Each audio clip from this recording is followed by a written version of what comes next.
Hello, my name is Ethan, and welcome back to another episode of Path of Exile Scourge League 3.16. In this episode, I have Arakaali'S Fang Raise Spiders. Veritania versus the Spoders.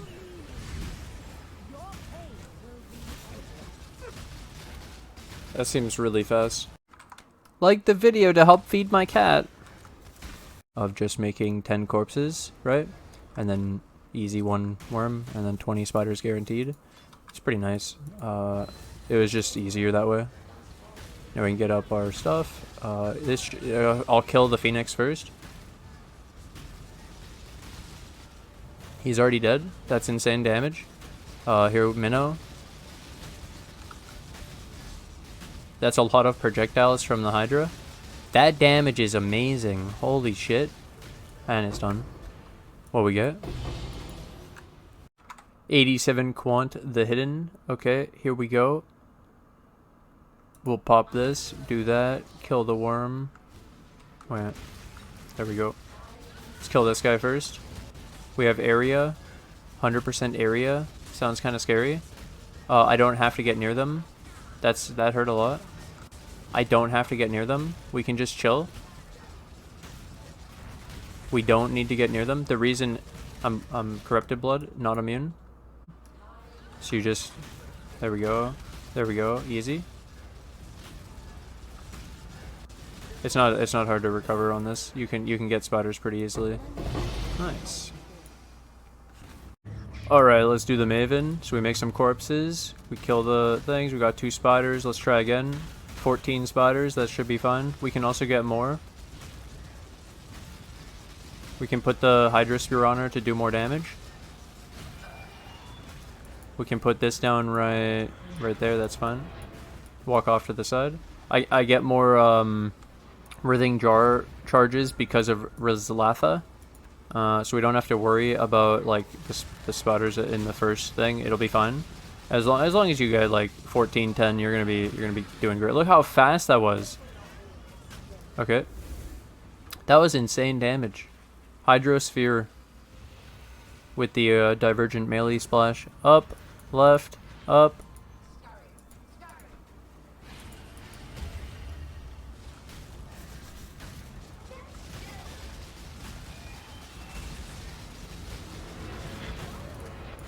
I stood still.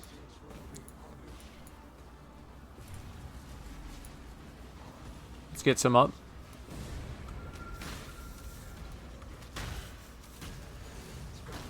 I don't have any. I have 4. We're doing this with 4. Ignite.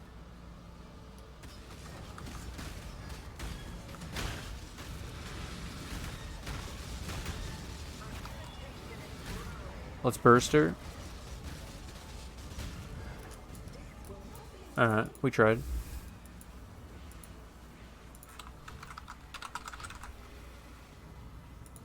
Up, left, up, right, up, right.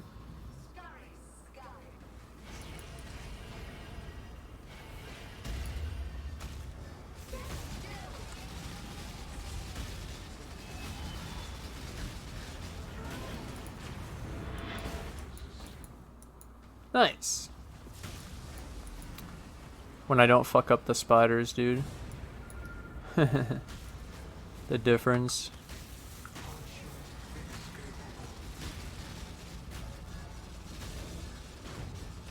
Ten spiders. 20. There we go. Got 14. 20. There we go.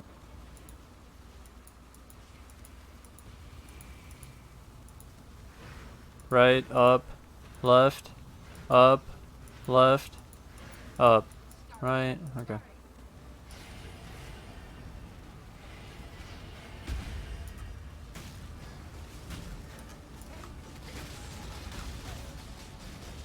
I'm good, right?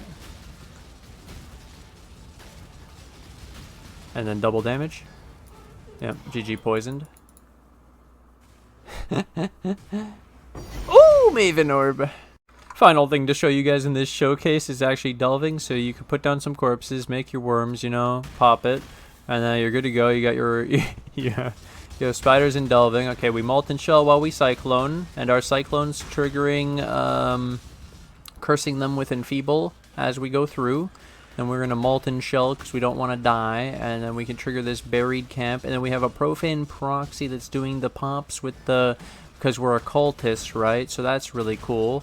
And then we're 20 spiders, and we're at 1,021 delve depth. This is deeper than my carry-on golems. Obviously, I could have kept going with the carry-ons. This wasn't the limit on the carry-on golems. I'm just saying that, look, the spiders are able to do it too. And I actually pushed 21 farther just to prove that it wasn't like, it wasn't luck. You know, this is the encounter I'll show you guys. It's a real one. I did already 4 magma fissures, which was getting the fractured fossils, and so like they were right here.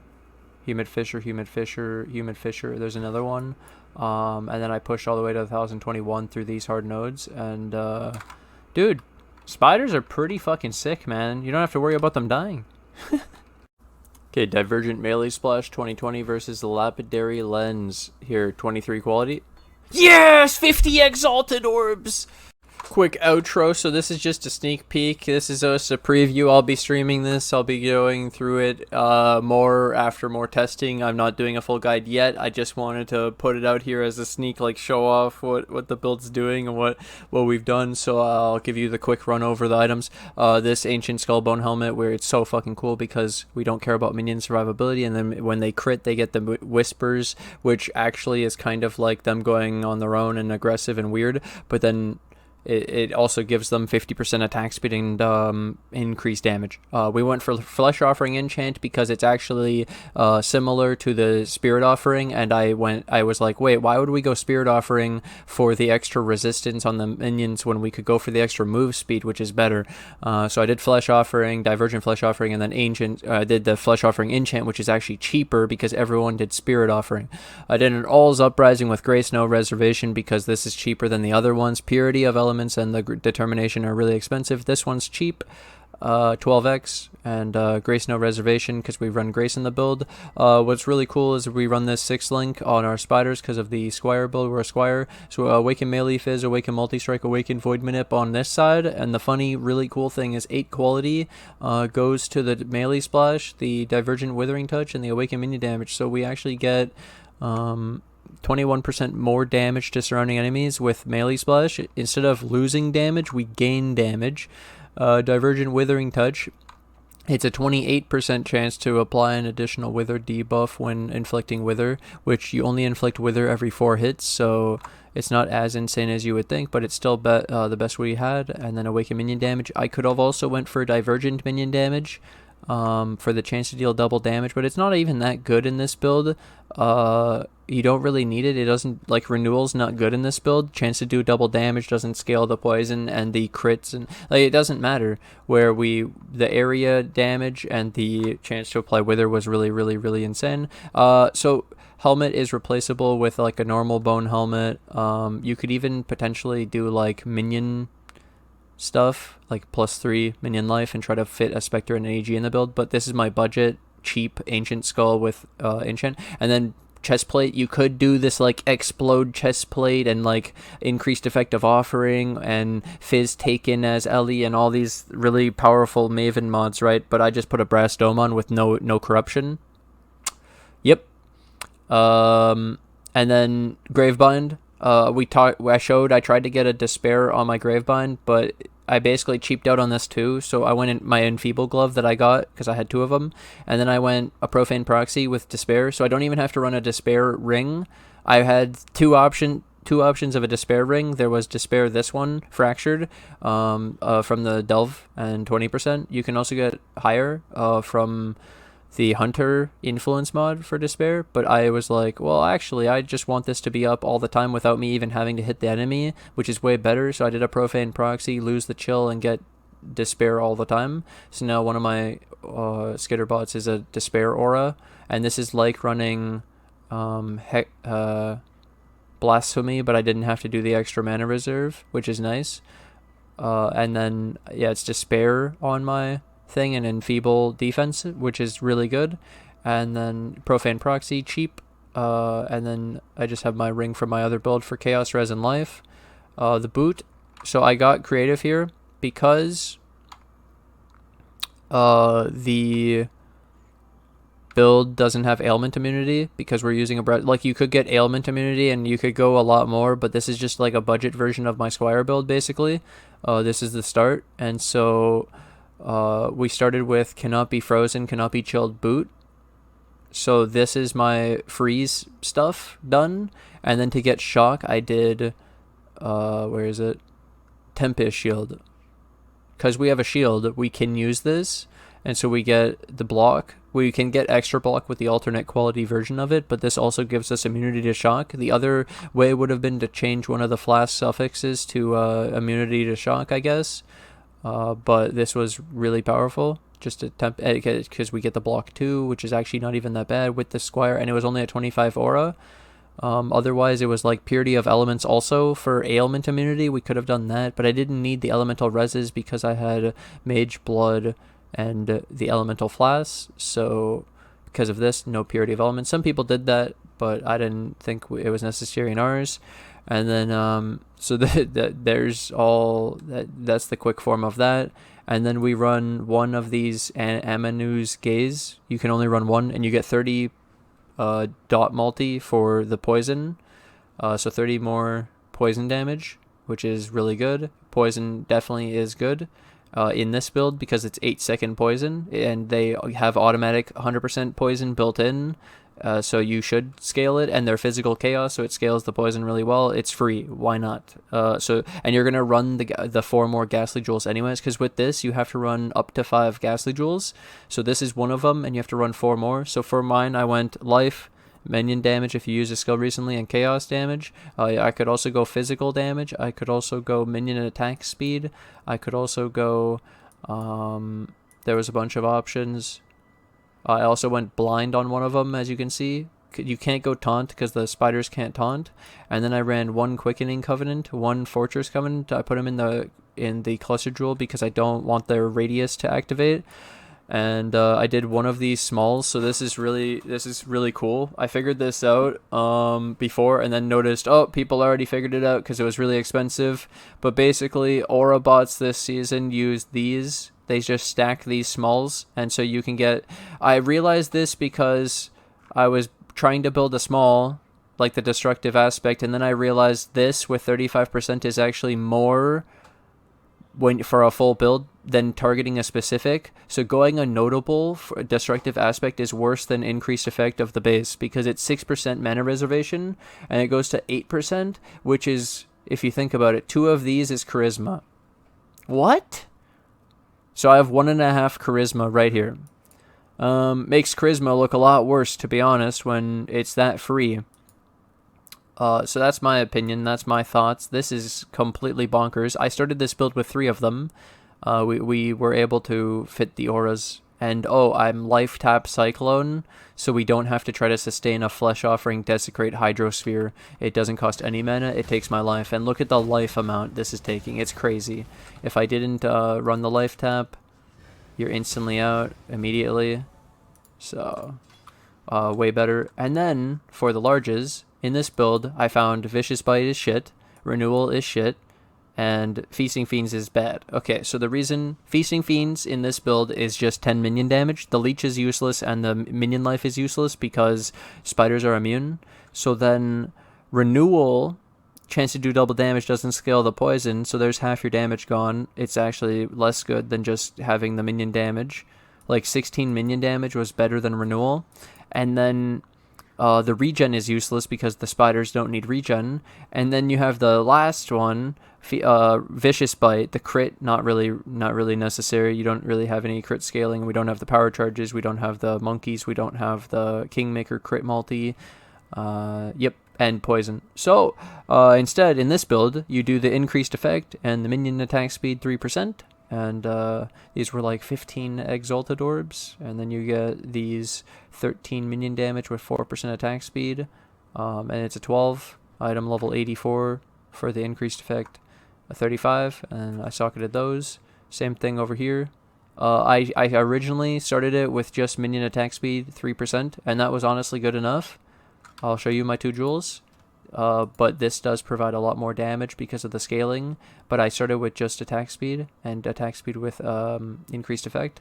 And this one, I slammed it, and I hit renewal, and I think I bricked it. I think I made it worse, so I'm just going to try to sell it, and hope somebody doesn't realize about the renewal being worse, and they didn't see this video. Yep, I wasn't going to go through everything, but I basically did. Put in my Watcher's Eye because we're running Determination. I could probably run more stuff because I have Grace. I could run a different Watcher's Eye, but I like this one. It's pretty good. Phys damage reduction and armor, pretty nice. And then my final thing, masteries. For the offense mastery, I did the Unholy Might, Accuracy, and Increased Effective Offering. So I found that these spoders have an issue with accuracy because they're very low level, so they only have 1700 accuracy. So I gave them the flat 250, and then I also took all of the minion accuracy on the skill tree to increase their accuracy. We got it to like 3,400 or 3,700, and we have blind in the build, so we should be blinding so that the enemy has less evasion rating, which makes us more accurate. So we shouldn't have accuracy issues, and I think some spider builds do have accuracy issues and they don't even know it, because this is like a minion thing that I figured out before, and maybe they didn't look at it, and they just assumed that they had 100%. And then we don't even have to run the increased mana reservation efficiency for the determination. We just then ran the vitality mana reservation and the flat life, and we were able to fit everything. It's actually insane. So our auras, I was able to get determination, tempest shield, malevolence. So this one's actually really cool. You get the dot multi, right? But the really cool thing is the skill effect duration, because I found out that with that skill effect duration from Malevolence and the skill effect duration from Enduring Bond, you actually have a perma phase run 4.27 with just phase run increased duration. You don't even need the efficacy support in this one, or the Mistress of Sacrifice to give the extra skill effect duration. So just the Enduring Bond, and then because of Malevolence, our big aura, that's crazy. The Tempest, Determination, we run an Enlightened 4 on it.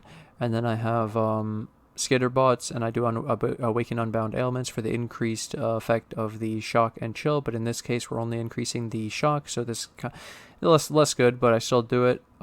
We could also change it to where we Blasphemy the Despair, or Despair on the Grave Bind, or Despair on a Ring, because we could still just do this. Literally just swap the ring, and then we have our Profane back. It depends on the playstyle, what we're trying to do. This is the running through maps without having a Cyclone, so we can phase run. And this is, if you want a Cyclone, then it's when you Cyclone, Despair hits. Both are really sick, and this one actually gives you like 200 life and an extra endurance charge and extra strength, so it's really sick. And I have the easy swap and extra mana actually. But final point is my other aura is Vitality, so this really sick. The mana reservation made it only cost 81 mana, and then we do this, and you can see that it's 233 mana. 233 life regen, so that's really good. A lot of life regen from that, and it was really cheap to run. And then my final two are Grace is completely free because of the All's Uprising Ami, and then a Defiance Banner because you don't need War Banner or Dread Banner in this, because we're not going to impale the Poison build that converts 60% of its damage to Chaos, right? And then because it's not physical, we don't need War Banner, so Defiance Banner is the best banner now. I'm glad they made this is really sick, and I realized that reducing the enemy's crit by 28 is like counterintuitive with the Brass Dome, but to be honest, the maps you're really scared of is when they get the increased crit, and then this is like minus flat crit, and so if they get 450 crit chance, they're still gonna have crit. This doesn't take them to 0. Unless if they have less than 28, I guess. Which, yeah. Point is, this doesn't make them not crit completely, and when it's really bad, you're still gonna get crit. So Brass Dome's really good, and the reason I didn't really mention it. The Brass Dome is really cool in this build because we don't run an Animate Guardian or the Spectres. We don't have Frenzy charges, no power charges, no Harpy, no Kingmaker, no Fortify, no crit multi. We don't have the garb of the ephemeral for nearby enemies can't crit. So yeah, critting, no crits from enemies is really sick. The other option would be to run Solaris and have no crits from this, but to be honest, the Brass Dome is just more consistent, and then you could even get corruptions on this and Scourge it and whatever. And then I mentioned an even better chest plate for just more damage and more scaling is a normal chest plate with Explode, increased effective offering, double Maven orbed, you know? That sounds actually disgusting. And then you could run Solaris if you want, or you could reduce crit somewhere else, or whatever. But yeah, this build is actually disgusting. I really enjoyed it, and I hope you guys enjoy the sneak peek. And I'll be playing it now on stream. I'll be going through this more, and then probably a full-on guide on it, and then I have another build coming, guys. Stay tuned for more builds. Subscribe if you're looking forward to more builds coming to the channel soon. Yes. Thank you guys for watching. Thanks for hanging out. And I'll see you guys in the next episode. Bye.